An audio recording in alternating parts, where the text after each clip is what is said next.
Welcome back for part 2 of my journey from throwing 75 to getting drafted playing professional baseball with the Cubs. I want to do something special in this video for some people that comment. Obviously this story shows a lot of ups and downs and struggles of what it takes to get to a certain level. So I want you guys to drop one thing that you're struggling with that you feel like is holding you back from playing at the next level. And I'm going to pick 2 of the comments down below to just personally talk to you about your situation and give you some advice, some tips, whether it be some training stuff or some advice on what college you should attend, stuff like that.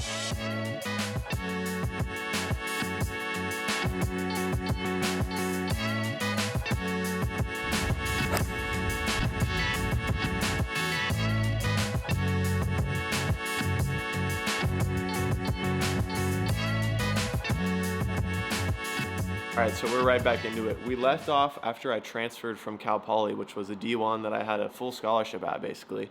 Didn't pay for anything, and it's a great school, but I took the risk. I bet on myself and decided to go play JUCO in Florida, at College of Central Florida. I had heard they had a great culture, super player development friendly. Some people at Driveline had recommended them to me, and I talked to a couple former alumni, I guess, of the school, and they all had great things to say. So I decided I was going to make that move. Obviously, it looked crazy to the outside person, but it ended up paying off, and I'm glad I did it. But I can see how it looked a little insane. I filmed this on 2 separate days, so this other video is that same setting of the first one, but I'm just picking off at the same part of the story. Coach Marty Smith there runs a awesome program, and it was the exact opposite. It was like, oh, we just focus on things that move the needle. We're going to get people to throw hard. We're going to develop quality stuff. We're going to recover. We're not going to spend endless time on PFPs and running. We're just going to be the best at baseball, which just seems so simple, right? But ample time to warm up, and it was it was like if you were a guy that needed to gain weight and BP was going on, he's walking around, why aren't you eating? Where other coaches are like, you're eating during BP, that's disrespecting the game. Or he's just worried about, we're going to develop the best players. And it was sick to just be freed from the minutia, just worrying about stuff that doesn't move the needle. Super excited, man. And my velo instantly was back up. It's all I needed, I guess. I was in my first bullpen there, I was 89 or 90. And my last inner squad at Cal Poly, I was maybe throwing 85. And our team was good. Oh my God.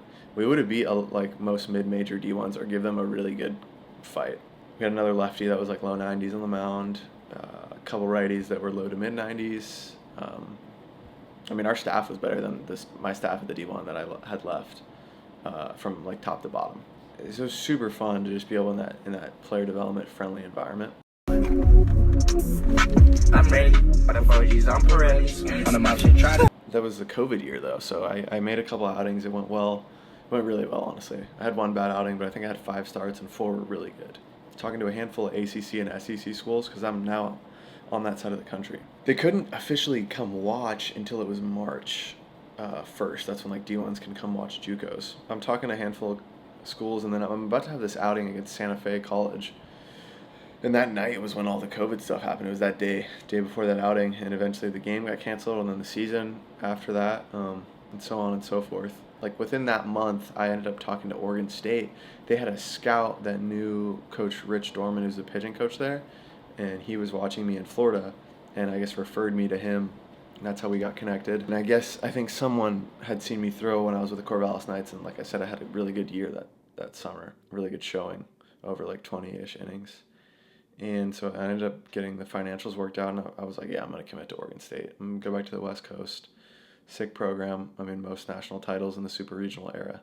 I was super excited about it. So that COVID summer, I'm training at my high school, honestly, just making stuff work, throwing bullpens, doing different workouts. So then the draft's coming up, and I had to talk to most of the teams, probably about 2/3 of the MLB teams. And I think I could have signed for maybe somewhere between 100 and 300K, but it just seemed like such a better option to bet on myself and go to Oregon State and put together hopefully a good year and then sign for more than that as a quality, left-handed starter. So the draft comes and goes. I set my number too high to even get picked for what they had valued me at, which was whatever. I was fine. I was excited to go to Oregon State. And then the fall rolls around for Oregon State. I had a sick household to live with. It was some of the older guys, even though I was a new guy. I was a junior in eligibility. So we get into the fall, and I was low key a little yipped up, honestly. Not on the mound really, but like in catch play, I just have like a couple more erratic throws than I was used to, and it left me feeling a little sour. Like, and maybe I would go into catch play with more anxiety, or just it was hard to work on the things I wanted to work on because I think I did have a like an underlying anxiety my first fall at Oregon State because I was at this big program, like people actually give a shit more, and like there's a like when they say we're going to Omaha, it's like, well, that's real because like they go consistently. In other schools, they try to act like it like you've never been, try to make the playoffs first. And I struggled. I didn't really perform all too well at all in the fall. I think they had hopes for me to be a starter because of that showing in Florida. Didn't work out like that, and I feel like I was not quite myself. Didn't really fully get out of my head. And for me, when I perform well, not, and I didn't know this then, but I know it now. It's like I need to get external. I need to get my focus on the hitter.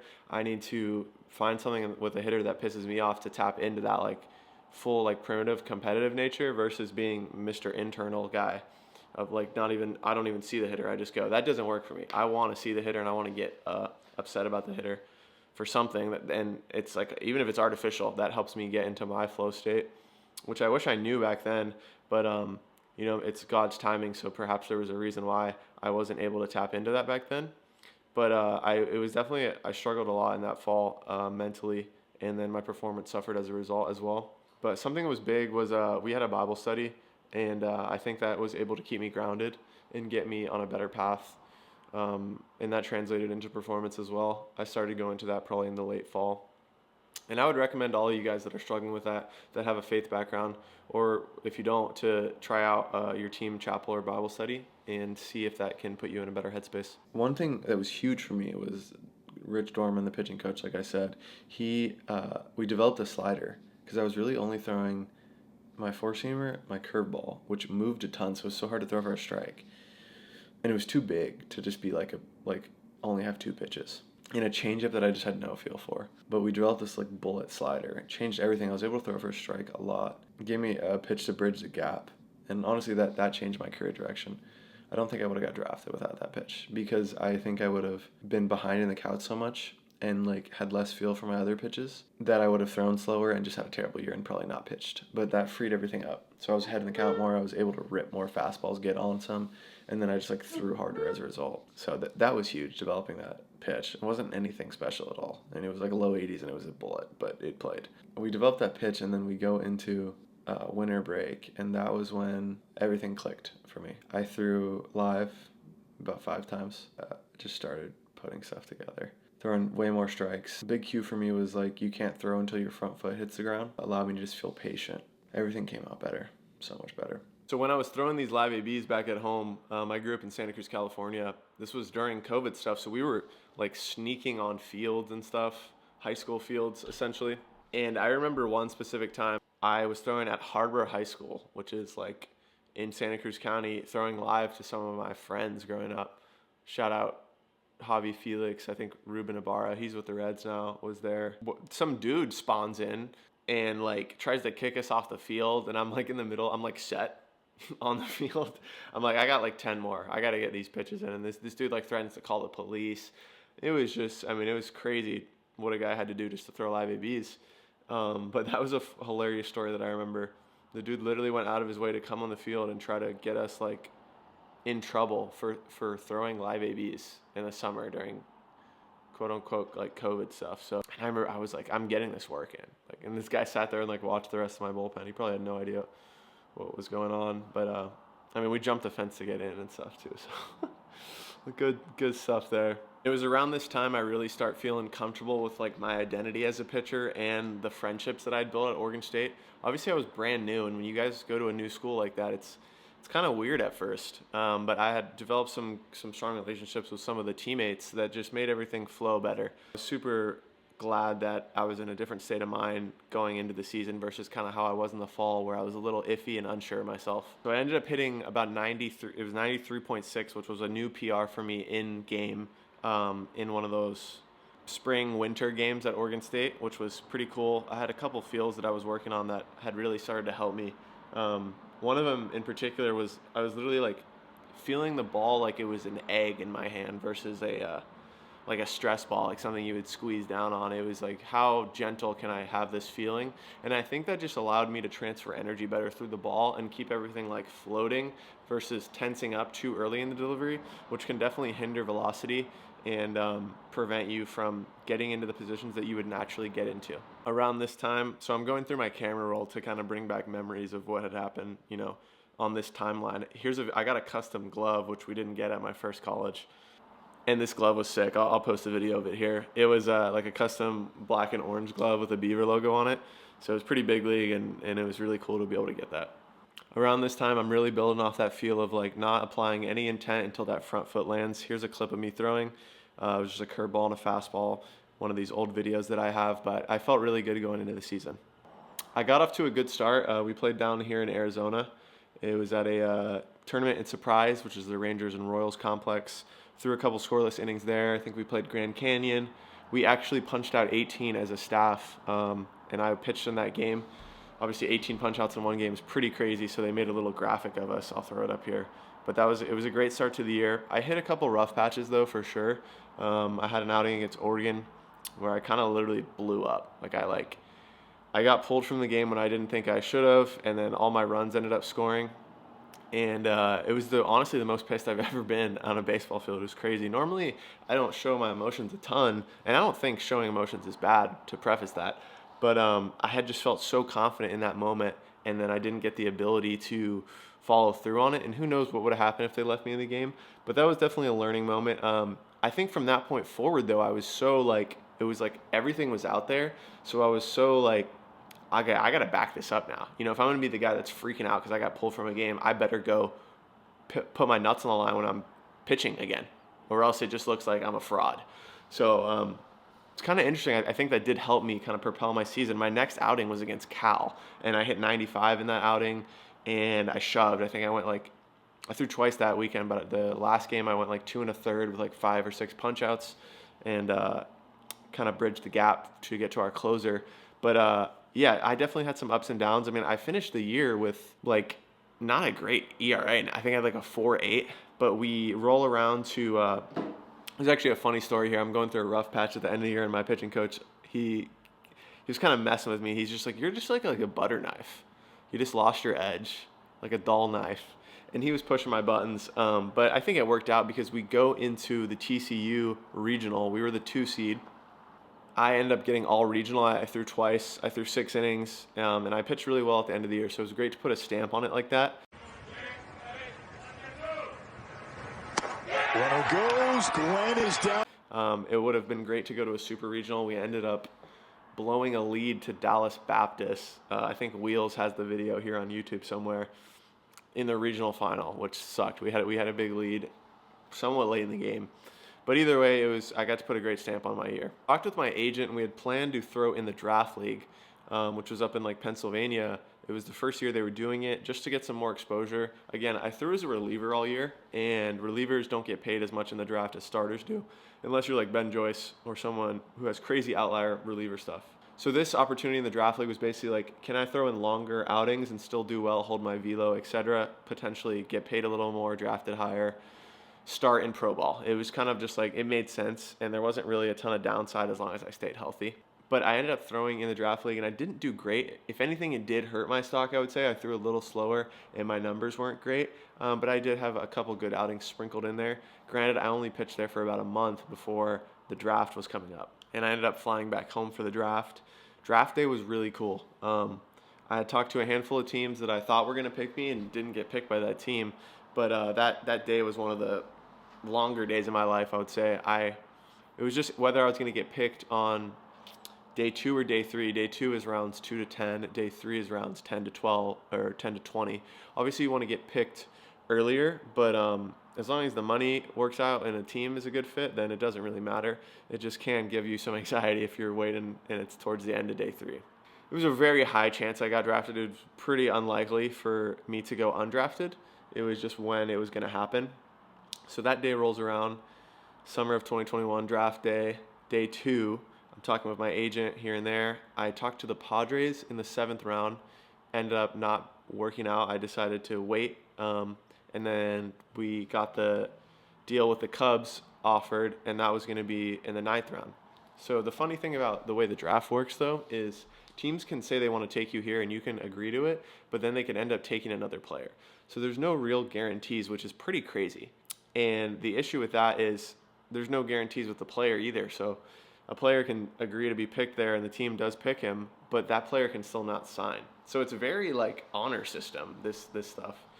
So again, like you're not 100% sure you're going to get drafted also if a team tells you that. I know friends, other players that have had a team say they were going to take him at a spot and they just draft a completely different player. And then they're like, yeah, sorry, we went with this guy.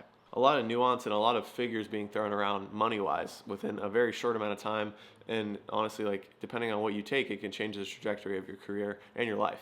So we end up agreeing to this number. It was better than the Padres, and it was in the 9th round. I'll show you guys. This is a recording on my laptop of my name getting called. Obviously a surreal moment. The Chicago Cubs select Chase Watkins, a left-handed pitcher from Oregon State University. The Chicago White Sox have the next pick. He's bounced around in his college career, but plays for Oregon State this year. The left-hander had a nice season. Yeah, he did. He ended up in their bullpen. Good curveball, good spin, good deception, hides the ball well. Maybe he has a chance to start, although he doesn't have a track record there. Here's the White Sox after the Cubs. So getting drafted is definitely, it's a culmination of a lot of hard work. And it is a moment that I hope you guys can experience. And I bet some of you guys watching this video definitely will get to experience that. It definitely doesn't set in right away. It takes time because it is kind of like, wow, like this is a new chapter. And before that day, you had no idea what it was going to hold. So it is very dramatic in that sense, but it's a blessing. And it is just business at the end of the day. You know, you're taking a new job opportunity, essentially, is what it is. My parents were there with me, which I'm super grateful for. And I ended up golfing later with my dad that day. So, I mean, we'll talk about a great day. Just get drafted and then go golf. And it was, I don't know how I played that round, but it was definitely a round I'll never forget. So I'm glad I got to experience that with my dad.